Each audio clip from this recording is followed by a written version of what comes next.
Terus balik lagi sama gue di channel Martin. Dan ya, selamat hari Natal ya buat teman-teman semua yang merayakan Merry Christmas ya. Dan ya, di hari ini akan saya update ya untuk Bitcoin dan juga ZIL, teman-teman. Jadi kemarin udah saya penuhi janji ya, ada update altcoin. Di situ ada Celestia, Ondo dan juga ICP. Jadi mungkin buat teman-teman yang penasaran, yang mau lihat altcoin, nah di sini kemarin ada saya update, dan sebelumnya di hari yang sama itu ada update untuk Bitcoin dan juga AAV ya. Jadi bisa dipantau lah mungkin buat teman-teman yang dari kemarin mungkin kelewat, yang request Celestia, Ondo, ICP atau AAV ya, bisa ditonton di video, ada ya di video kemarin yang saya upload, teman-teman. Kemudian market per hari ini sebenarnya lumayan hijau ya, cuman belum bisa dibilang Santa Rally, teman-teman ya. Karena kita bisa lihat Bitcoin rebound, tapi ya Bitcoin dominasinya juga ikutan rebound. That's why kenapa altcoinnya itu nggak naik signifikan gitu ya. Jadi naiknya itu so-so aja, sekitar 3-8% lah, sekitar itu ya, 3-8% umumnya untuk altcoin. Ya cuman beberapa aja sih yang masih kuat gitu ya, masih belasan persen tuh, cuman beberapa aja. Cuman mayoritas kita bisa lihat sekitar 3-10%, teman-teman. Kemudian kita lihat dulu untuk ETF ya. Kita lihat untuk Ethereum khususnya 23 dan 24 Desember ini udah inflow lagi. Ya udah balik nih. Yang kemarin outflow tanggal 19 dan 20, sekarang sudah balik lagi. Jadi balik lagi, ini adanya indikasi awal yang cukup positif nih menjelang kita akan memasuki tahun baru ya, di kuartal 1 2025. Ya, nanti akan mungkin selebih lengkapnya akan saya update untuk outlook market ke depan di live streaming antara hari Jumat atau hari Sabtu lah. Antara itu nanti akan saya info di grup Telegram, teman-teman ya. Kemudian kita lihat untuk Bitcoinnya, sebentar lagi loading ya guys ya. Nah, Bitcoinnya malah keterbalikannya nih guys. Ya kita bisa lihat masih outflow 23 Desember, 24 Desember ya. Ini bahkan klien dari BlackRock ini sudah melakukan penjualan. Yang sebelumnya beli ini akhirnya melakukan penjualan ya. Mungkin mereka TP dulu ya untuk liburan tahun baru, untuk Natalan dan lain sebagainya. Jadi ya sangat-sangat make sense lah. Dan outflow-nya juga nggak besar-besar amat lah ya. Kalau misalkan kita lihat sebelum-sebelumnya dia beli udah gila-gilaan nih. Oke, masih keluar segini ya, masih wajar lah, teman-teman ya. Cuman yang perlu kita mention atau perhatikan sebenarnya dari sini, teman-teman ya. Secara hariannya di sini kan sebelumnya inflow terus ini outflow terus dari semenjak 19 Desember 20, 23 dan 24. Ya, kalau dibandingin sama Ethereum di sini adanya perpindahan nih. Ya, di sini kliennya dari BlackRock ya malah melakukan pembelian nih. Ya, Bitcoinnya dijual, ini malah somehow dia melakukan pembelian. Nah, ini adanya balik lagi ya, indikasi positif ya jelang Januari 2025. Hopefully lah, teman-teman ya, di sini untuk kebangkitan Ethereum dan juga altcoin kita mendapatkan rally-nya lagi. Kemudian kita lihat untuk liquidation heatmap ya. So far kita lihat bagian terdekatnya seperti biasa di 24 jam. Bagian atas itu ada di 99.700-an dan bagian bawah itu di 97.000 dolar. Itu ada liquidation yang gendut, teman-teman ya. Jadi kalian bisa perhatikan lapis atas dan bawahnya. Meanwhile sekarang per 3 harinya ya, terakhir di sini udah kena jepret ya nih, yang sell short tebal di 99 ribuan. Dan ya di sini yang tebal lagi di 97.000 sih. Balik lagi yang tebal di bagian bawah, mayoritas banyak yang ngelong di bagian bawah. Jadi antisipasi nih, balik lagi. Ya kalau nanti market dia jepret bawah lagi ya, peluang nih untuk dia visit ke 97.000. Cuman kita lihat juga untuk Bitcoin dominance dulu ya. Sebenarnya Bitcoin dominance, teman-teman, ini kita hapus dulu ya. Secara daily-nya gimana, bro? Nah, secara daily-nya sebelumnya kan ada rejection nih. Ini coba saya hapus lah ya Fibo-nya. Hapus dulu, teman-teman. Di sini adanya rejection. Ya. Kemarin juga udah saya sampaikan, dari reject terakhir kali strong seperti ini, dia naik mantul seperti ini, terdiri dari beberapa wave dan akhirnya lanjut reject lagi. Ini mengindikasikan sangat positif untuk Bitcoin dominance bisa turun lebih dalam. Ya, cuman kan PR-nya sekarang dia lagi adanya reaksi nih ya terhadap trendline support dan juga EMA21 secara daily time frame ya. So kalau memang secara short termnya untuk si Bitcoin dominance masih bisa lanjut naik dulu, retest lagi lah ke target terdekat sebelum dia lanjut turun lagi ya, ini bisa dipantau. Berarti untuk secara short termnya ketika dia adanya pemantulan, maka altcoinnya akan kembali tertahan malah ataupun koreksi ya. Ini untuk antisipasi sekali lagi untuk teman-teman semua ya yang nanyain Bitcoin dominan secara daily. Masih adanya peluang seperti ini. Kalau kita lihat secara daily, kemudian kalau 4 jam gimana? Ya 4 jamnya juga kita bisa lihat ya di sini. Kemarin itu memang benar di sini udah drop, adanya naik di tes kemudian lanjut turun, tapi di sini masih ketahan dan akhirnya dia rebound. Ya reboundnya pun kita bisa lihat mulai bertahap. Let's say dia sampai sini pun ya expect adanya rejection teman-teman. Ya jadi untuk short termnya kalau dia mantul ke sini ya perlu antisipasi sebenarnya untuk altcoinnya. Tapi kalau di sini aja udah dikasih nih. Sudah dikasih untuk lanjut turun ke 56-57%, ya udah bagus. Ya cuman balik lagi di sini kita sifatnya hanya untuk antisipasi. Apalagi teman-teman yang bermain di spot ya. Jadi masih ada chance untuk dia testing atau retest bagian atasnya sebelum dia lanjut turun lagi. Ya, kurang lebih seperti itu gambarannya untuk si Bitcoin dominance. Minimal kalau kita lihat Bitcoin secara daily, ya secara daily closing bagus banget ya di sini. Bull pekat, closing di atas EMA21, bermain di atas EMA21, terakhir secara candlestick, dan ya ini memberikan peluang lebih besar lagi untuk dia setidaknya akan retest ke 101 sampai 102 ribuan dolar. Dimana ini balik lagi level krusial, antisipasi kalau adanya false break, ya seperti sebelumnya nih, jepret atas kemudian dia akhirnya jepret bawah sebelum benar-benar recovery. Nah ini yang perlu diantisipasi sekali lagi ya untuk si Bitcoin secara daily, karena ya so far memang dia closing bagus, dia masih bertahan nih di trendline supportnya walaupun ya beberapa kali bikin jarum-jarum nakal, tapi ya closingnya cukup baik. Ya ini memberikan probabilitas lebih tinggi untuk si Bitcoin at least akan testing ke area atasnya, baru mungkin adanya koreksi dan lain sebagainya untuk antisipasi. Tentunya untuk invalidasinya area ini harus mampu direclaim dengan impulsif, bull candle impulsif gitu ya, before dia adanya retracement lagi sebelum dia lanjut naik lagi.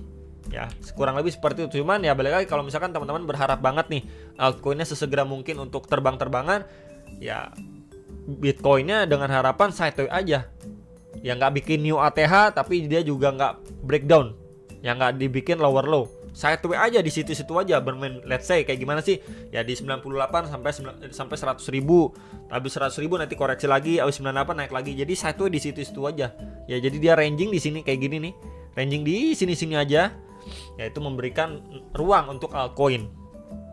Kalau kita lihat secara time frame 1 jam ini, saya pakai chart polosan. Sebenarnya kalau kita lihat lebih detail, di sini kan low point terakhir nih.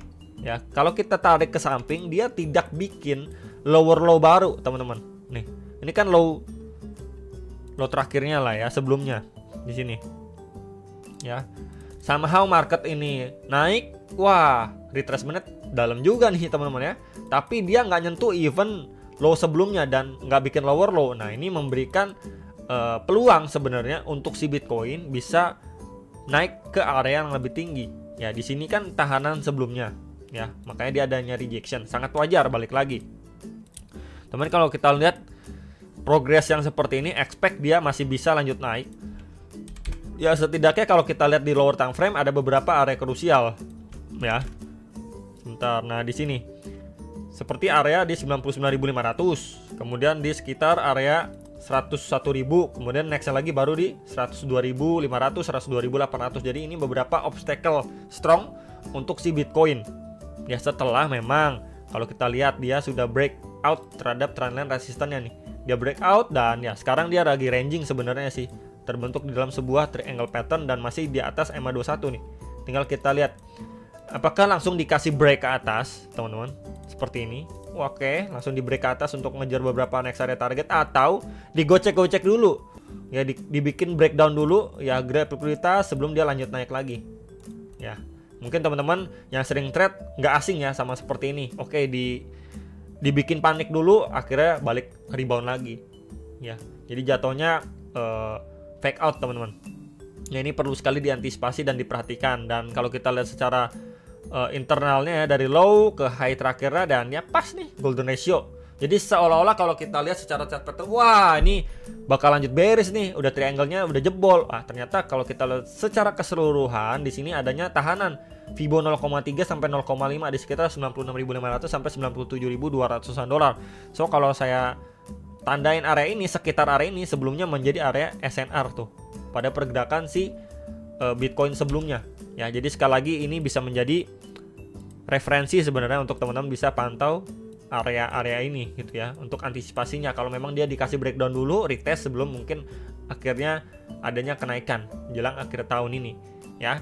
Kemudian untuk ZIL gimana? Sebenarnya ZIL ini progresnya nggak begitu bagus ya. Kita bisa lihat di sini kan di awal tahun 2024, yes, dia udah bikin high point yang baru. Terakhir kali kan dia masih ketahan ya di bawah 0,0384 dolar.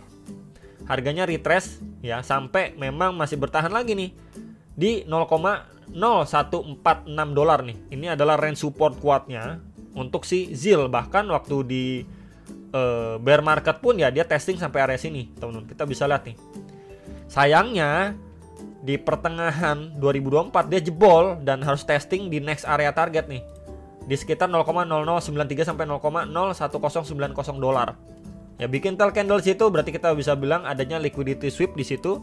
Dan akhirnya dia mulai start ranging lagi ya, sideway lagi, creating base sebelum akhirnya rally. Jadi kita bisa lihat di sini adanya liquidity grab aja. Ya, kayak turun set naik lagi gitu. Ya, itu memberikan booster, dia tes lagi di area kuatnya di sini ya, di 0,036 sampai 0,03842 dolar. Ya, kemudian reject strong lagi, teman-teman. Yang menurut saya kurang bagusnya di mana? Dia ini udah create yang namanya ini kan low. Ini lower low, teman-teman. Ini high. Ya, dia malah sedikit bikin lower high. Nah, ini sebenarnya yang kurang bagus. Ya, di mana mayoritas altcoin yang kita lihat ataupun yang saya bahas, dia malah tidak seperti ini. Ini low, ya ini high. Dia malah bikin yang namanya higher low dan potentially higher high. Jadi ketika dia di awal tahun itu nge-spike, kemudian adanya koreksi, ya dia masih ketahan di sini. Salah satu contohnya kayak AVAX ya. Terus ICP kemarin juga kita bahas, dia udah create higher low. Ya, dia udah create yang higher low, ini low, ini higher low, ini high, potensi higher high. Cuman ya ini malah terbalik ya untuk si ZIL secara kalau kita lihat weekly, teman-teman. Sekarang sih so far dia masih ketahan di EMA21. Ya, masih ketahan di EMA21 dan cenderung masih di bawah harganya. Kemudian kalau saya boleh tambahkan juga, ini merupakan area tahanan pada beberapa pergerakan sebelumnya nih. Tuh. Ya, ini masih mampu nih. Ini support, ini masih ketahan di 0,021 dolar. Ya. So, yang perlu kita lihat balik lagi untuk ZIL, dia harus mampu sebenarnya men-take out ya area ini. Dengan harapan setidaknya dia akan bikin higher high sedikit di atas itu di 0,049 dolar, teman-teman. Yang memberikan progres yang lebih bagus untuk ZIL secara weekly. Secara weekly-nya gitu ya. Kemudian next lagi kalau bisa lewatin ya teman-teman bisa pantau area ini. Tuh, di 0,057 sampai 0,06155 dolar ya. Kalau kita lihat pada pergerakan sebelumnya sempet gak kayak gini? Pernah ZIL. Tuh, kecenderungannya gimana? Ini low ya. Kemudian dia jepret atas. Wah, dalam. Akhirnya dia mampu recovery, teman-teman. Ya. Jadi sama seperti halnya ini. Masih bisa terulang kembali. Ya, kalau kita geser seperti ini, oke, tuh ya. Dia break. Sebentar ya. Nah, di sini. Ya, koreksi. Dia naik terus jepret bawah ya, kita bisa lihat nih jepret bawah dan ya ini peluang untuk dia akhirnya rally kembali ya. Setidaknya dia testing aja ke antara dua box orange ini ya, ke menjadi peak di cycle kali ini udah bagus banget untuk ZIL. Saya pribadi nggak mengekspektasikan untuk ZIL balik ATH, enggak ya, karena cenderung penguatannya atau progresnya sangat-sangat slow. Jadi ya kita expect aja beberapa area terdekatnya aja. Untuk cycle kali ini udah bagus banget untuk ZIL. Ya, saya pun nggak tahu ya, sangat-sangat jarang mendengar update ZIL. Terus istilahnya seperti yang di FOMO-FOMOin, apakah proyeknya ini itu nggak seperti beberapa altcoin yang lainnya. Ya, jadi ZIL ini mungkin marketingnya ataupun update-nya itu kurang, teman-teman. Ya, jadi mayoritas orang itu concernnya keambil ke altcoin lain. Contoh XRP jelas banget bikin geger. Terus apalagi AAV ya beberapa altcoin lain seperti apalagi Uniswap ya dan lain sebagainya lah, beberapa altcoin lain lah. Itu juga memberikan orang-orang itu attention lebih gitu loh. Nah, itu yang dibutuhkan sama ZIL ya. Entah itu dari developernya, entah itu dari marketingnya, ya entah itu memang dari upgrade projectnya dan lain sebagainya, ya atau investor baru masuk karena bla bla bla, ya itu yang kita butuh. Kalau misalkan teman-teman mengharap ZIL itu bisa naik lebih tinggi, butuh attention lebih besar lagi ke masyarakat luas biar orang-orang ngelirik ZIL, wah ada update ya, wah ini invest, wah ini gitu, banyak berita positif yang itu bisa menghantarkan ZIL bisa naik lebih tinggi, even break dari beberapa area terdekat. Tapi kalau misalkan itu tidak ada, balik lagi nih, itu tidak ada, maka sangat kecil kemungkinan untuk ZIL bahkan lewatin beberapa area krusial terdekat ini. Ya saya ngomong apa adanya aja guys ya. Jadi mayoritas altcoin itu bisa pumping to the moon ya, didorong dengan beberapa faktor tadi. Ya marketingnya dan lain sebagainya. Dan orang itu aware banget sama koin ini, namanya ini, orang search, wah update-nya begini loh, wah ini invest loh, wah Trump beli loh, wah ini begini begitu gitu ya. Jadi orang akhirnya tergerak untuk akhirnya beli ya di koin itu. Tapi kalau misalkan adem ayam aja, siapa yang tahu guys ya. Jadi palingan itu yang bisa saya update untuk ZIL ya, hopefully bisa terbantu. Jangan lupa juga kalian bisa analisa kembali sebelum make decision atas transaksi masing-masing.